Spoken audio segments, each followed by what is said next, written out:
لبيك اللهم لبيك لبيك لا شريك لك لبيك إن الحمد والنعمة لك والملك لا আন-নূর TV, সত্য প্রকাশে অবিরাম পথ চলা। আসসালামু আলাইকুম ওয়া রাহমাতুল্লাহি ওয়া বারাকাতুহু।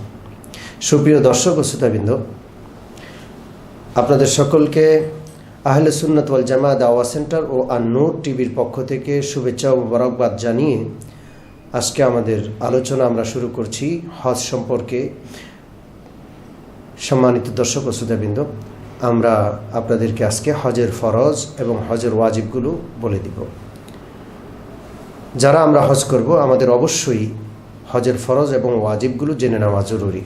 মনে রাখতে হবে, আমি যে আবাদত করব সে আবাদতের ফরজগুলো জানাও আমার জন্য ফরজ, এবং যে আবাদত করব সে আবাদতের ওয়াজিবগুলো জানাও আমার জন্য ওয়াজিব। সম্মানিত দর্শক ও শ্রোতাবৃন্দ, হজের ফরজ তিনটা। ফরজ এত গুরুত্বপূর্ণ যে ইচ্ছায় অনিচ্ছায় এই তিনটি ফরজের কোনো একটি ফরজ যদি ছুটে যায় তাহলে হজই হবে না। হজের প্রথম ফরজ হলো এহরাম বাঁধা। হজের নিয়তে এহরাম বাঁধা, এটা হজের প্রথম ফরজ। 2 নম্বর ফরজ হলো নির্দিষ্ট সময় আরাফার ময়দানে অবস্থান করা। নির্দিষ্ট সময় বলতে জিলহজ মাসের 9 তারিখ জোহরের নামাজের সময় বা এর পর থেকে শবে সাদেক, ওই দিন পুরা দিন, ওই দিন সূর্য ডুবার পরে রাত্রে একেবারে শবে সাদেক পর্যন্ত যে কোনো সময় সামান্য সময়ের জন্য হলেও আরাফার ময়দানে এহরাম অবস্থায় অবস্থান করা, এটা হজের 2 নম্বর ফরজ। হজের 3 নম্বর ফরজ হলো তওয়াফে জিয়ারা করা। হজের এই 3টি গুরুত্বপূর্ণ ফরজ আমাদের অনেকেই আমরা জানি না, মেহেরবানি করে সকলেই শিখে নেব। সম্মানিত দর্শক ও শ্রোতাবৃন্দ, হজের 6টা ওয়াজিব রয়েছে। হজের 6টা ওয়াজিব খুবই গুরুত্বপূর্ণ। এই ওয়াজিব যদি ছুটে যায় হজ হয়ে যাবে, কিন্তু হজের মধ্যে অপূর্ণতা থেকে যাবে।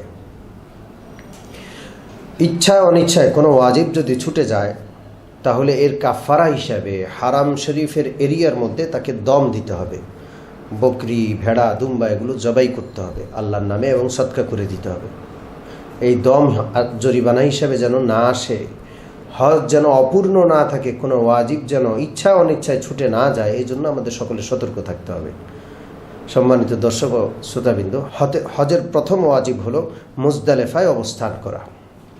9 তারিখ আরাফাতে থাকার পর 9 তারিখ রাত মুজদালেফায় অবস্থান করে, মূলত মুজদালেফায় অবস্থানের ওয়াজিব সময় হলো শবে সাদেকের ওই সময়টা, শবে সাদেকের সময়টা অবস্থান করা, এটা হলো মুজদালেফায় অবস্থানের ওয়াজিব সময়। 2 নম্বর ওয়াজিব হলো সাই করা, হজের সাই করা সাফা আর মারওয়ার মধ্যে, এটা হজের 2 নম্বর ওয়াজিব। 3 নম্বর ওয়াজিব হলো জামারাতে কঙ্কর নিক্ষেপ করা, যাকে আমরা বাংলা ভাষায় সাধারণত বলে থাকি শয়তানকে পাথর মারা। এই শয়তানকে পাথর মারা 3 দিন যাবত, এটা ওয়াজিব। 4 নম্বর ওয়াজিব হলো যারা হজ্জে কেরান কিংবা তামাত্তু করছি তারা দমে তামাত্তু বা দমে কেরান পেশ করা, যেটাকে বাংলা ভাষায় হজের কোরবানি বলা হয়। এখানে একটা গুরুত্বপূর্ণ কথা বলে রাখি, সম্পদের কোরবানি আর হজের কোরবানি ভিন্ন জিনিস। যাদের সম্পদ আল্লাহ পাক দান করেছেন, সম্পদ নেশাব পরিমাণ, তাদের সম্পদের কোরবানি পৃথক করতে হবে। হজের ওয়াজিব কোরবানি করলে তাদের সম্পদের কোরবানি আদায় হবে না। সম্মানিত দর্শক ও শ্রোতাবৃন্দ, হজের এই কোরবানিটা হারামের এরিয়ার মধ্যে হতে হবে। হারামের এরিয়ার বাইরে হলে হজের কোরবানি তথা দমটা আদায় হবে না।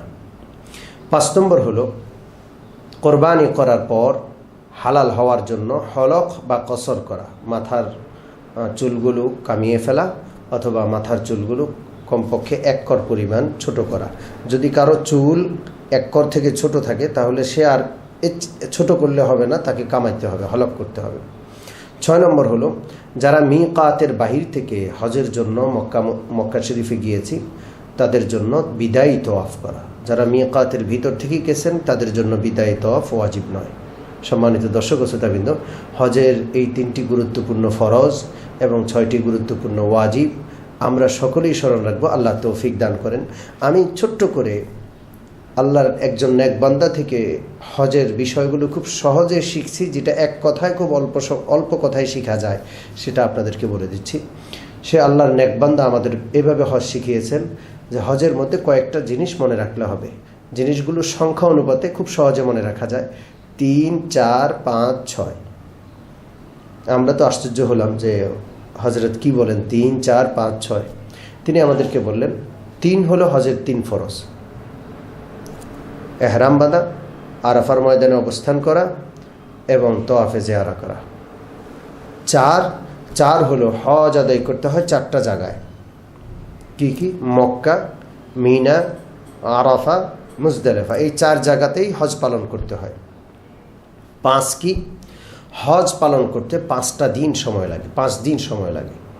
জিলহজ মাসের 8 তারিখ, জিলহজ মাসের 9 তারিখ, জিলহজের 10, 11 এবং 12 তারিখ, এই 5 দিনে হজ পালন করতে হয়। সম্মানিত দর্শক ও শ্রোতাবৃন্দ, 4, 5 গেল, 3, 4, 5 গেল, এখন 6 হলো হজের 6টা ওয়াজিব, যেটা আপনাদের সামনে এইমাত্র আমি আলোচনা করলাম।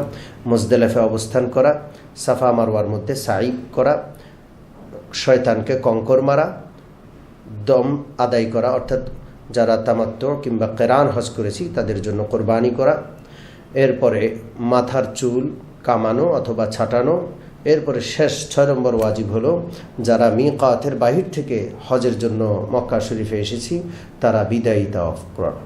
আল্লাহ রাব্বুল আলামিন আমাদের সকলকে হজের ফরজ এবং ওয়াজিবগুলো মনে রাখার, সুন্দরভাবে পালন করার তৌফিক দান করেন। আমিন। ওয়া আখিরু দাওয়ানা আলহামদুলিল্লাহি রাব্বিল আলামিন। আসসালামু আলাইকুম ওয়া রাহমাতুল্লাহি ওয়া বারাকাতুহু।